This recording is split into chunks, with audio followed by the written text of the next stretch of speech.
Shri Chakramata YouTube channel ವೀಕ್ಷಕರಿಗೆ ನನ್ನ ಹೃತ್ಪೂರ್ವಕ ನಮಸ್ಕಾರಗಳು. ಸುಭಾಷಿತ: ತಾಯಿ ಮತ್ತು ಹೆಂಡತಿಯನ್ನು ಅಳತೆ ಮೀರಿ ಪ್ರೀತಿಸಿ ಗೌರವಿಸಿ, ಏಕೆಂದರೆ ಒಬ್ಬರು ಈ ಪ್ರಪಂಚಕ್ಕೆ ಕರೆತಂದವರು, ಮತ್ತೊಬ್ಬರು ಈ ಪ್ರಪಂಚವನ್ನೇ ಮರೆತು ನಿಮ್ಮನ್ನು ನಂಬಿ ಬಂದವರು. ಇವತ್ತು ದಿನ ಪಂಚಾಂಗಕ್ಕಿಂತ ಮುಂಚೆ ಮನೆಯಲ್ಲಿ ಸಾಲಿಗ್ರಾಮ ಇರಲಿ, ಶ್ರೀಚಕ್ರ ಇರಲಿ, ದೇವರ ವಿಗ್ರಹ ಇರಲಿ, ಯಾವ ಥರ ಮಡಿ ಮೈಲಿಗೆ ಮಾಡಿ ಪೂಜೆ ಮಾಡಬೇಕು ಅನ್ನೋದ್ರ ಬಗ್ಗೆ ತಿಳ್ಕೊಳ್ಳೋಣ. ಮಡಿ ಮೈಲಿಗೆ ಅನುಸರಿಸಬೇಕು.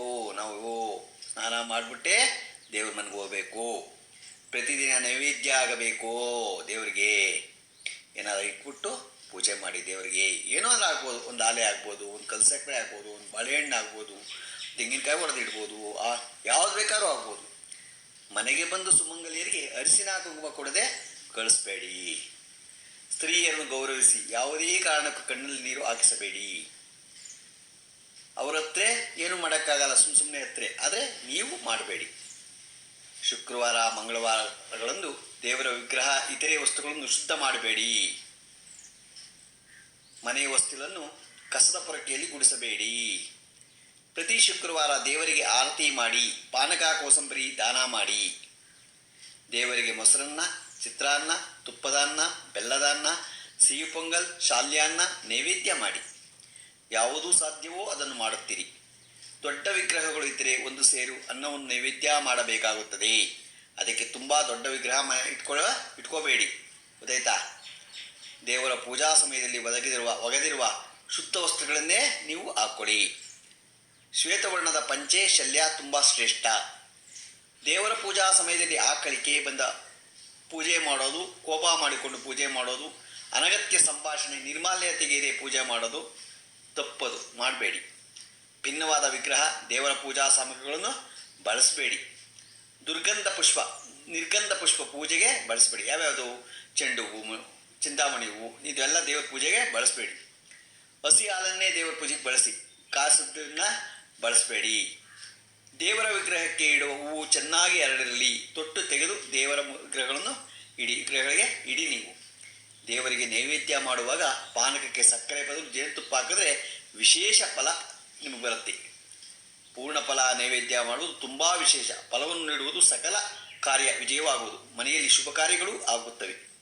ಗಂಡಸರು ಶಲ್ಯವನ್ನು ಒದೆಯದೇ ಪೂಜೆ ಮಾಡಬಾರದು. ಹಾಗೆ ಮಾಡಿದರೆ ಪೂಜಾ ಫಲವನ್ನು ರಾಕ್ಷಸರ ಪಾಲಾಗುವುದು.